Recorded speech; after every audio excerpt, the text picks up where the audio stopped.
Break के बाद आप सभी का एक बार फिर से स्वागत है। नमस्कार, मैं हूं रत्ना और आप देख रहे हैं केकेडी न्यूज। वक्त हो चुका है बुलेटिन का। शुरुआत करते हैं इस खास खबर से। मिर्जापुर सोनभद्र के लोकसभा चुनाव को लेकर भारतीय जनता पार्टी द्वारा विशाल जनसभा का आयोजन किया गया। इस विशाल जनसभा को संबोधित करते हुए प्रधानमंत्री नरेंद्र मोदी ने विपक्ष पर निशाना साधते हुए कहा कि सपा कांग्रेस इंडिया गठबंधन को 5 साल में 5 प्रधानमंत्री रहेंगे, क्योंकि गठबंधन को बांटकर खाना है। जब गठबंधन प्रधानमंत्री की कुर्सी को बचाने में लगा रहेगा तो विकास का कार्य क्या ही करेगा। प्रधानमंत्री नरेंद्र मोदी मिर्जापुर से अनुप्रिया पटेल और सोनभद्र से रिंकी कोल को वोट देने के लिए अपील की है।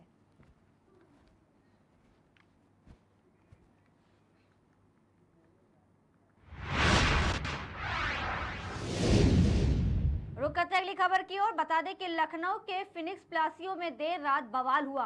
शराब के नशे में धुत रईसजादों का तांडव सामने आया है। सारे नियम ताक पर रखकर तड़के सुबह तक चलती है फिनिक्स प्लासियो के टॉनिक क्लब में पार्टी। पूरे फिनिक्स प्लासियो मॉल में रईसजादों का तांडव देखने को मिलता है, लेकिन आबकारी विभाग के जिम्मेदारों को सुध नहीं है।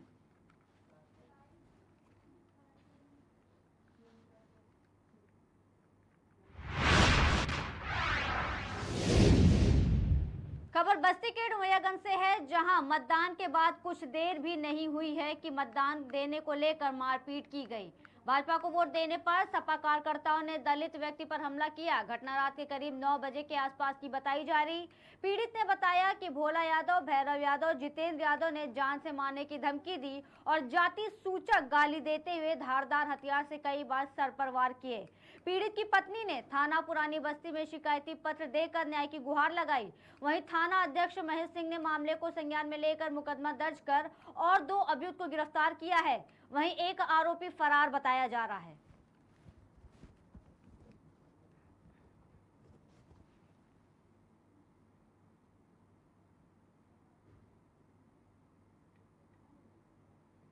हमारे पति हैं। पति हैं। हाँ, तो जब मारा पीटा गया इनको तो कैसे पता चला आपको? हमको पता चला, हमारे घर फोन आया था। अच्छा, तो हम दौड़े दौड़े गए तो सब लोग मिलके मार रहे थे। अच्छा। उसके बाद खून बह रहे थे। कौन मार रहा था? भोला यादव भाई, तीनों भाई मिलके मार रहे थे। तो फिर आप लोग कहाँ ले गए इनको? तो उसको लेके मैं थाने में आए, पुरानी बस्ती में। तो कहे हैं ले जाइए और एप्लीकेशन लिखा कर डाले हैं। फिर कह रही है ले जाइए, पट्टू टिकाइए, सुबह आएंगे तो हम वहाँ डॉक्टरी कराने के लिए कब की अस्पताल। घटना है ये? ये रात के 9 बजे की। कल की। क्या मामला हुआ आपके साथ? ये बीजेपी के वोट देने के लिए हुआ है। क्या कब वोट देने गए थे आप? हम गए थे करीब 9 बजे। वहाँ पे हो गया था तू तो मैं हाँ। और रुमाल के लिए गाली गुत्ता देने लगा तो मैं भाग गया। कौन दिया गाली? वही भोला यादव।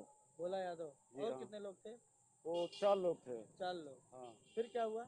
उसके बाद आए, फिर गए वोट मार के आए। हाँ। रात में हमारे भांजे हाँ। बात कर रहे थे बैठकर। वहाँ पे आया, गाली गुत्ता देने लगा, बर्दाश्त नहीं हुआ, हम भी कुछ कह दिए। क्यों गाली दिया? बेवजह? बेवजह। अच्छा। कह रहे थे मतलब आपने बीजेपी को वोट दिया, वो कैसे पता चला उसको? नहीं, वो हम गए थे उसके बूथ पे। हाँ। तो उससे मांगे कि हमारा वो वोटर लिस्ट वाला वो दे दो पर्चा। हाँ। तो कहने लगा कि अभी देंगे। बस वो गमछा था उसका सपा का, वही गमछुआ हम अपने रख लिए। उसी में उल्टा सीधा बोलने लगा। कहने लगे कि हम नहीं देंगे वोट, हम जा रहे हैं। अच्छा। फिर गए घर से आधार कार्ड लेके आए। वहाँ से आए, फिर गए बूथ पे वोट मांगने। वहाँ से आए तो हम मामा भांजे बात कर रहे थे। अच्छा। कि किसको वोटवा दिए। तो बताएं कि हम कमल के दिए। इतने में आके वो गाली देने लगा। अच्छा। गाली देने लगा और उसके बाद कह रहा था कि वो सपा से था? हाँ, सपा सा था। फिर? उसके बाद कह रहा था कि वो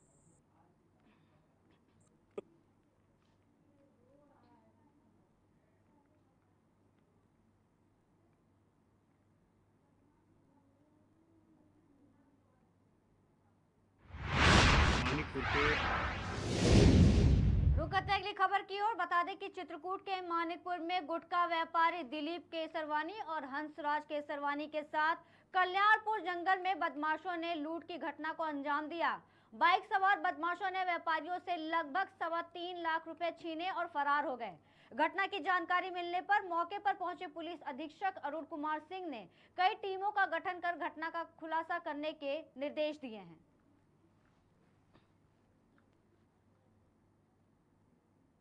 मानिकपुर के दो व्यक्ति हैं, दिलीप और हंसराज, दोनों केसरवानी लोग हैं और ये यहीं से आगे मध्य प्रदेश की सीमा में सतना डिस्ट्रिक्ट में वीर सिंहपुर एक मार्केट है, वहाँ से गुटखा खरीद करके मानिकपुर, सरैया आदि जगहों पे दुकानदारों को सप्लाई करते हैं।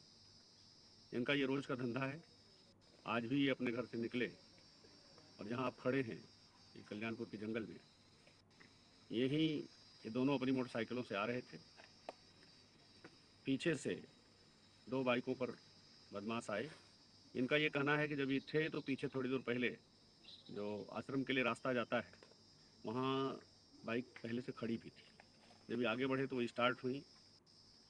इनको थोड़ा डाउट भी हुआ, लेकिन इन्होंने सोचा कि सामान्यतः हमारी तरफ से कोई और आदमी होगा। लेकिन इसी स्थान पर आकर के ओवरटेक करके उन्होंने इनसे इनके रुपयों का बैग छीन लिया है। एक के पास 1.5 लाख रुपए थे, एक के पास 1,80,000 रुपये बताए जा रहे हैं। और दोनों फिर बाइकें लेकर के दोनों दो दिशा में गए। हमारी प्रभारी निरीक्षक, क्षेत्राधिकारी, एसओजी, सर्विलांस सारी टीमें यहाँ हैं। जंगल का इलाका है, लेकिन परंपरागत मुखबिरी और इलेक्ट्रॉनिक सर्विलांस इस घटना का हम अतिशीघ्र अनावरण करके अभियुक्तों की गिरफ्तारी और इनके रुपयों की बरामदगी करें। मानिकपुर के दो व्यक्ति हैं, दिलीप और हंसराज, दोनों केसरवानी लोग हैं और ये यहीं से आगे मध्य प्रदेश की सीमा में सतना डिस्ट्रिक्ट में वीर सिंहपुर एक मार्केट है, वहाँ से गुटखा खरीद करके मानिकपुर, सरैया आदि जगहों पे दुकानदारों को सप्लाई करते हैं। इनका ये रोज़ का धंधा है। आज भी ये अपने घर से निकले और जहाँ आप खड़े हैं ये कल्याणपुर के जंगल में, यहीं ये दोनों अपनी मोटरसाइकिलों से आ रहे थे। पीछे से दो बाइकों पर बदमाश आए। इनका ये कहना है कि जब ये थे तो पीछे थोड़ी दूर पहले जो आश्रम के लिए रास्ता जाता है वहाँ बाइक पहले से खड़ी भी थी। जब ये आगे बढ़े तो वो स्टार्ट हुई। इनको थोड़ा डाउट भी हुआ, लेकिन इन्होंने सोचा कि सामान्यतः हमारी तरफ से कोई और आदमी होगा। लेकिन इसी स्थान पर आकर के ओवरटेक करके उन्होंने इनसे इनके रुपयों का बैग छीन लिया है। एक के पास 1.5 लाख रुपए थे, एक के पास 1,80,000 रुपये बताए जा रहे हैं। और दोनों फिर बाइकें लेकर के दोनों दो दिशा में गए। हमारी प्रभारी निरीक्षक, क्षेत्राधिकारी, एसओजी, सर्विलांस सारी टीमें यहाँ हैं। जंगल का इलाका है, लेकिन परंपरागत मुखबिरी और इलेक्ट्रॉनिक सर्विलांस इस घटना का हम अतिशीघ्र अनावरण करके अभियुक्तों की गिरफ्तारी और इनके रुपयों की बरामदगी करें। मानिकपुर के दो व्यक्ति हैं, दिलीप और हंसराज, दोनों केसरवानी लोग हैं और ये यहीं से आगे मध्य प्रदेश की सीमा में सतना डिस्ट्रिक्ट में वीर सिंहपुर एक मार्केट है, वहाँ से गुटखा खरीद करके मानिकपुर, सरैया आदि जगहों पे दुकानदारों को सप्लाई करते हैं। इनका ये रोज़ का धंधा है। आज भी ये अपने घर से निकले और जहाँ आप खड़े हैं ये कल्याणपुर के जंगल में, यहीं ये दोनों अपनी मोटरसाइकिलों से आ रहे थे। पीछे से दो बाइकों पर बदमाश आए। इनका ये कहना है कि जब ये थे तो पीछे थोड़ी दूर पहले जो आश्रम के लिए रास्ता जाता है वहाँ बाइक पहले से खड़ी भी थी। जब ये आगे बढ़े तो वो स्टार्ट हुई। इनको थोड़ा डाउट भी हुआ, लेकिन इन्होंने सोचा कि सामान्यतः हमारी तरफ से कोई और आदमी होगा। लेकिन इसी स्थान पर आकर के ओवरटेक करके उन्होंने इनसे इनके रुपयों का बैग छीन लिया है। एक के पास 1.5 लाख रुपए थे, एक के पास 1,80,000 रुपये बताए जा रहे हैं। और दोनों फिर बाइकें लेकर के दोनों दो दिशा में गए। हमारी मायूसी रुक करते हैं अगली खबर की ओर। ये खबर राजधानी लखनऊ से है, जहां 3 महीने बाद भी मदरसा बोर्ड का रिजल्ट जारी नहीं किया गया है। 1,18,000 छात्र छात्राओं का रिजल्ट नहीं जारी किया गया। परीक्षा 13 फरवरी से 21 फरवरी के बीच संपन्न हुई थी।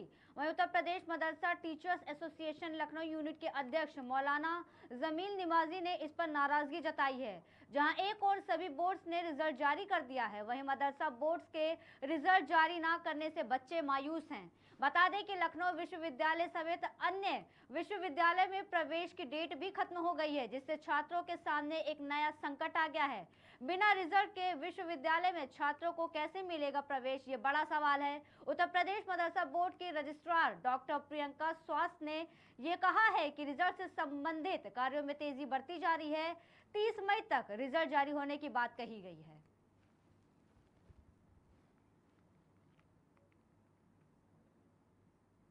ये मायूसी का इजहार कर रहे हैं कि सारे बोर्ड के नतायज आ चुके हैं, सबके रिज़ल्ट आ चुके हैं, जिन बोर्डों के एग्ज़ामात बाद में हुए उनके भी नतायज आ चुके हैं, लेकिन मदरसा बोर्ड का नतीजा, उसका रिज़ल्ट अभी तक नहीं आया है।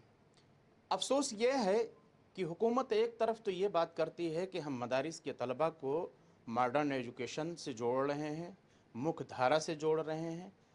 हुकूमत ये भी चैलेंज करती है कि मैं इन बच्चों के हाथों में एक तरफ लैपटॉप, एक तरफ एक हाथ में उनके कुरान देना चाह रहा हूँ, ताकि ये मदरसे के बच्चे सिर्फ मदरसे तक सीमित ना रहें, बल्कि यहाँ से निकल करके यूनिवर्सिटियों तक जाएं।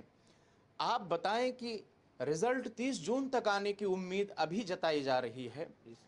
30 मई तक अगर ये रिज़ल्ट आता है तो हालत ये है कि यूनिवर्सिटियों में एडमिशन बंद हो चुका है, और चाहे वो लखनऊ यूनिवर्सिटी हो या बनारस हिंदू यूनिवर्सिटी हो या ख्वाजा मोइनुद्दीन चिश्ती यूनिवर्सिटी हो या और दूसरे कॉलेजेस हों, यूनिवर्सिटीज़ हों, सब जगह पे ज़्यादातर कहीं एडमिशन बंद हो गया है और कहीं बंद होने वाला है। ये मायूस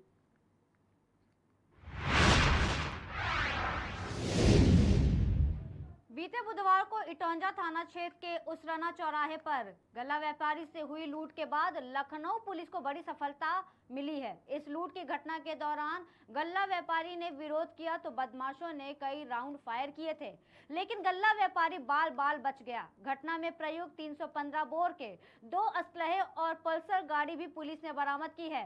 क्राइम ब्रांच टीम के प्रभारी शिवानंद मिश्रा और डीसीपी उत्तरी पुलिस टीम के प्रभारी विश्वनाथ सिंह ने इस कार्रवाई को अंजाम दिया और एक बड़ा गुड वर्क किया। इस सफलता पर लखनऊ पुलिस की टीम को बधाई दी जा रही है, जिन्होंने बदमाशों को पकड़कर शहर में सुरक्षा और कानून व्यवस्था को बनाए रखने में अहम भूमिका निभाई है। बाकी आपकी जानकारी में लाना चाहूँगा कि 22 तारीख को दिन में 12 बजे करीब में एक रॉबरी हुई थी। सरेआम दुकान में फायर करके 20,000 रुपये लूटे गए थे और ये 2 अज्ञात बदमाश इसमें लाइट में आए थे। आज अज्ञात बदमाशों की तलाश में जब एसओजी की टीम, जिसका प्रतिनिधित्व शिवनाथ सिंह कर रहे हैं, विश्वनाथ प्रताप सिंह कर रहे हैं, और थाना इटौंजा के प्रभारी निरीक्षक, इनके द्वारा जब चेकिंग की जा रही थी तो चेकिंग के दौरान एक बाइक सवार 2 बदमाश थे जिनको रुकने का इशारा किया गया, जिन्होंने न रुकने के पुलिस पर फायर किया।